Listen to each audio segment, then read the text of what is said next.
So I'm getting ready to get in bed with Joan, and I'm expecting it to be exciting. I expect it to be kind of out of control, and I hesitate because I know that I'm not going to be in charge of it at all.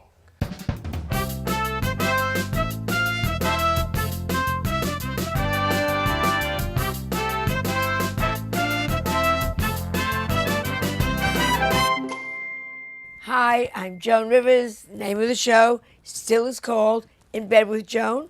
And as usual, we're going to see who's coming out of my closet today. Hello? Joan! Tom Papa. All right. everybody. Nice. Hi, everybody. Good to see you. Good to see you. All right. There's make a lot of yourself fur comfy. in there. And leather. Yeah, it's nice And in meat. there. All right. First of all, that you're here is a miracle because you are so busy. Do you ever say too much or do you say thank you? I say thank you. Yeah. I say thank you, and just keep going. You know, though, if you sit and think about what you have to do, you get tired. But if you just do it, it's not that bad. Did you ever have periods where you had nothing to do? Yeah, it's called the rest of my life. I was thinking about that the other day when I was driving around LA, and I remember 4 years ago driving around passing a comic book store and thinking, I should get into comic books. Yeah, And yeah. like now, I don't even have time to like call home. Like Yeah, I yeah. had nothing going on. You realize how little you have going on when you're thinking, I should start reading Superman books. Yeah, yeah. Right? It'll fill an hour. Right. But you also, and I don't mean picked up because that's a stupid word, but you are really playing with the big boys, as I call them. Yeah. I mean, Matt Damon, Ben Affleck. Does Yeah. he wear a piece? They're in my, no. Everyone's real- got real hair. That's really. You know, they're very annoying people. That's, They're so perfect. I can't. I'll see Matt, and he'll be like a little chubby one day. He's like, I gotta start working out. You see him 2 days later, ripped. These movie stars have something else going on that we do not have. but do you say to yourself, how am I'm dealing with these people that you call them Matt and you don't choke?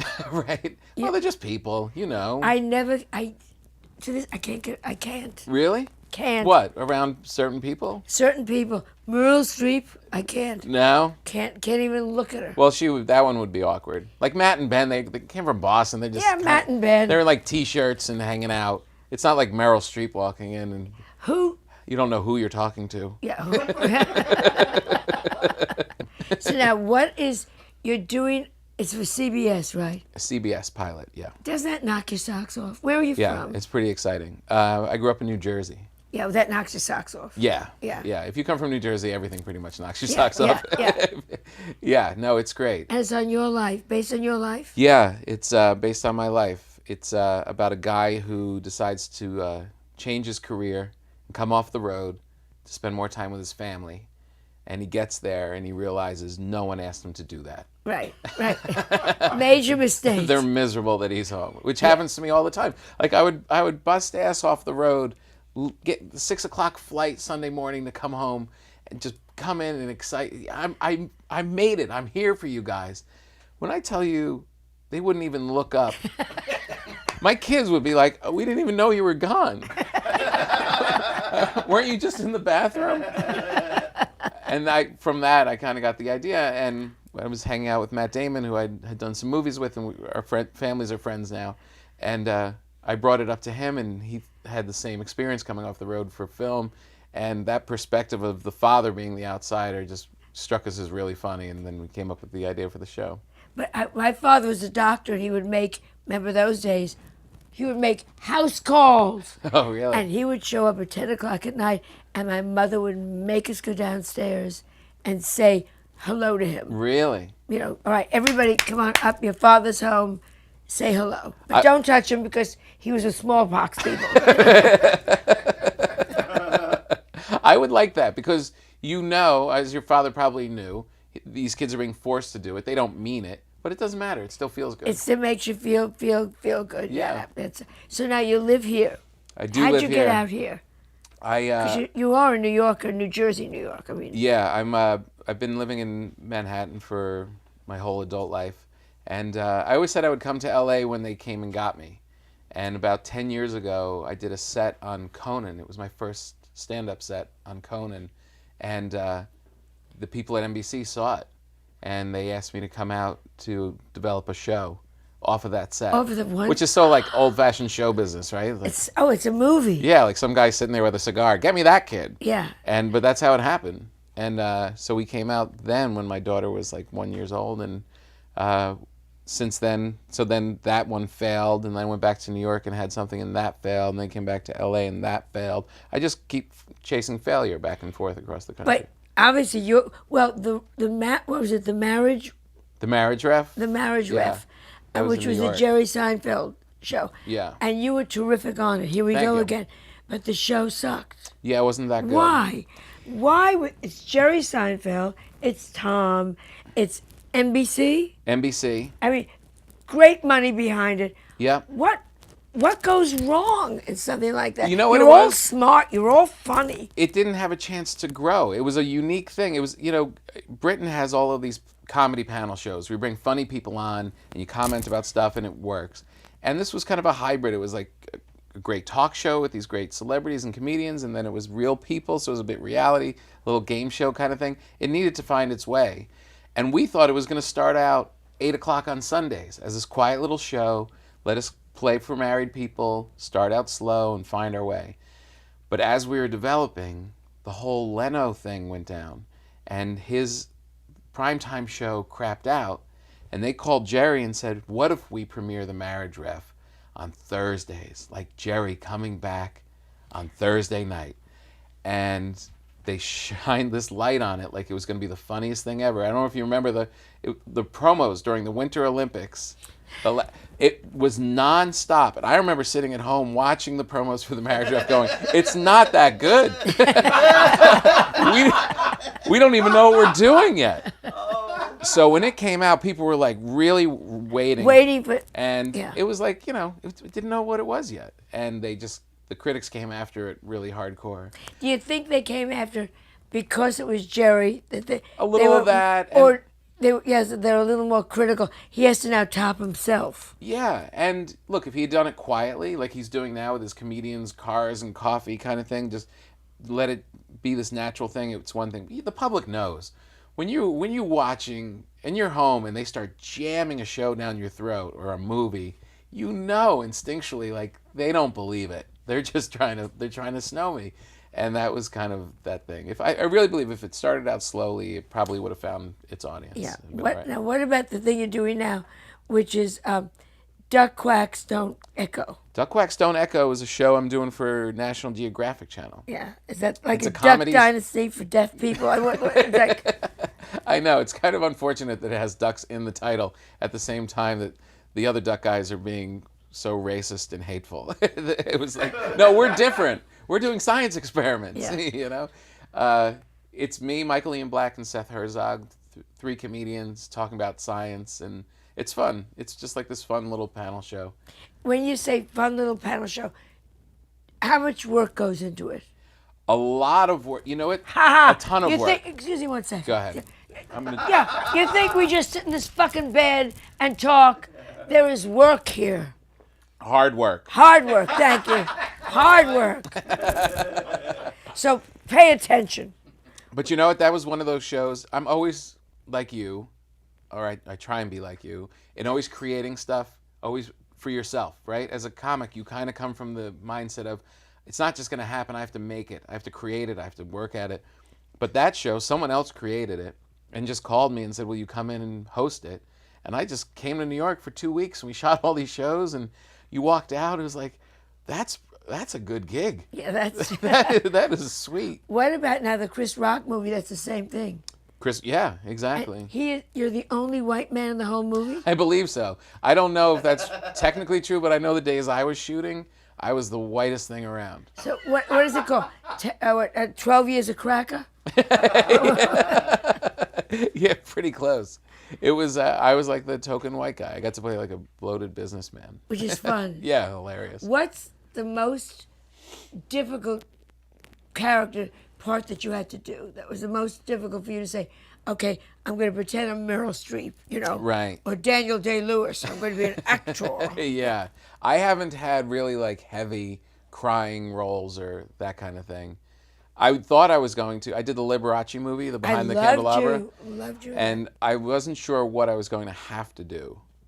I got a text message from Steven Soderbergh one night, and he Who said, is the who's the director? director of it, and he said, "I'm putting you in the gayest movie of all time," and I said, "Great, because I'll work for anything," and I put it down, and then a couple minutes later, I picked it up and I texted back, "What do I have to do?" And I don't know. I played Ray Arnett, who was Liberace's manager. Did you ever meet Liberace? I met with Liberace. Yeah? He was the sweetest, nicest, dearest man Where'd you meet him? in Vegas. Yeah. When I opened for everybody. Right. I was like the strip slut. Right. I just opened for every male singer. Right. And Liberace was a lovely, sweet man. Yeah. There wasn't anything in the script saying if I was gay or straight. It was just I wore paisley pants and Cuban heels, but I didn't know how to play him really. And I asked Soderbergh, who met with Ray Arnett, and I said, was he gay? Was he straight? And he said, "You're much gayer than he is." So I figured I'll just be myself. How hard was it? Because it was two straight actors playing very gay roles and brilliant, obviously. Yeah. Who coached them? Did they have like a mincing coach, a fisting advisor? I mean, was it like Fisting advice. There was a fister on set. yeah? He was always by craft services.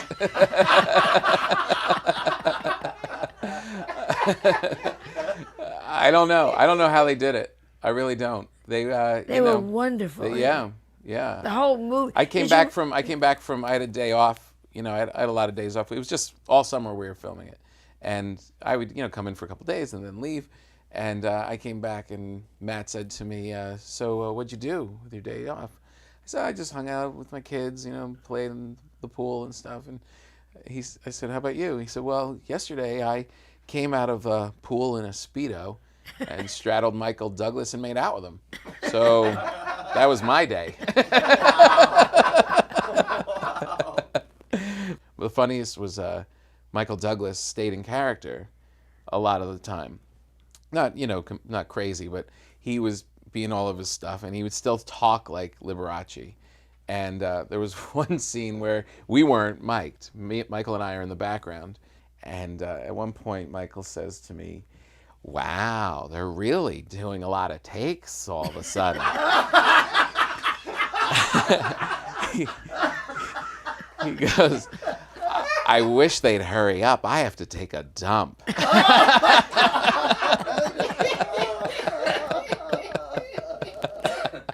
So if you ever see that scene, I'm just in the back, like trying not to laugh, like what the hell is happening? Now we have a very special thing two very special things on the show. Are you counting the wine? Oh, all right. We have on this show three very special things. We have this wonderful wine. Isn't it delicious? May. It's really good. We have Walked right into two little segments. One is called "I'm Sorry." And that's when we ask you to think back into your life, someone that you hurt. And I want you to look into the camera, directly into the camera, and I want you to say who it is and just apologize to them.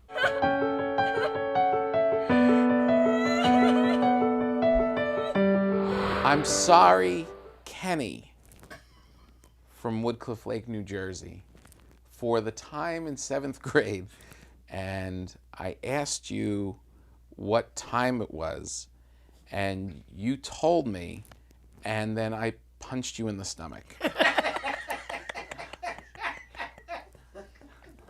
You didn't ask for it.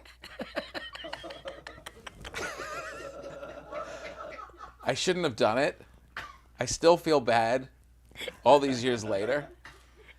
So the reason I'm hesitating is because I know that Kenny went on to be a very successful doctor. So I didn't really hurt him that badly. But I'm sorry, Kenny. And somewhere in New Jersay, somebody will say, "That's okay." now we have just the opposite Okay. segment. And that's for someone that really did something terrible to you, was really rotten to you, and you're going to answer them back right now and tell them where you are. We call it sit on it and rotate. Listen, Heidi, who I was with as a young, very in love child, high school, you didn't have to sleep with every one of my friends. And I thought that I was very clear when I even, and this is the pathetic part, gave you permission. Said, it's okay, I get it that you're going to sleep with other people, but just not my friends. Just that I actually said that is so awful. But that's how in love with her I was. See? And look, Heidi, where are you now? In some clinic getting... Yeah. With a yeast infection. That's what's happened to you, Kenny. Kenny. Kenny probably gave it to her. She probably slept with Kenny. So you know what, Kenny? I'm not sorry for punching you in the stomach. You probably slept with her too. It doesn't make you feel better. It does. And there's something about being in this bed, even though there's cameras around us, I feel it's very intimate. That's why we do it. It's nice. May I say you have been fabulous. Is it over? It's over. Anything you want me to do, anytime, I will show up. Anything you need me for in your new series, you have a part. Be delighted, thrilled, wonderful. What fun. What fun. Other people make those decisions. Of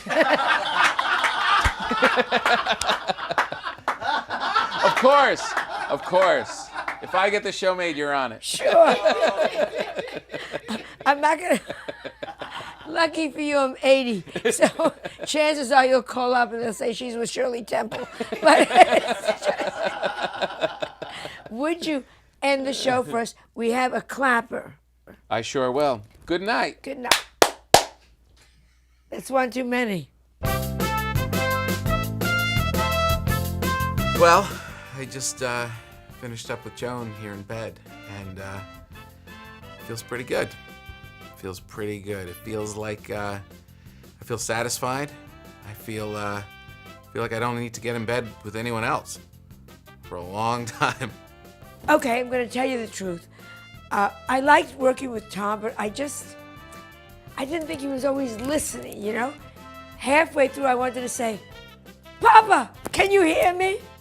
Let me know who you'd like to see in bed with me. You can do it by sending me a message on Facebook or Twitter.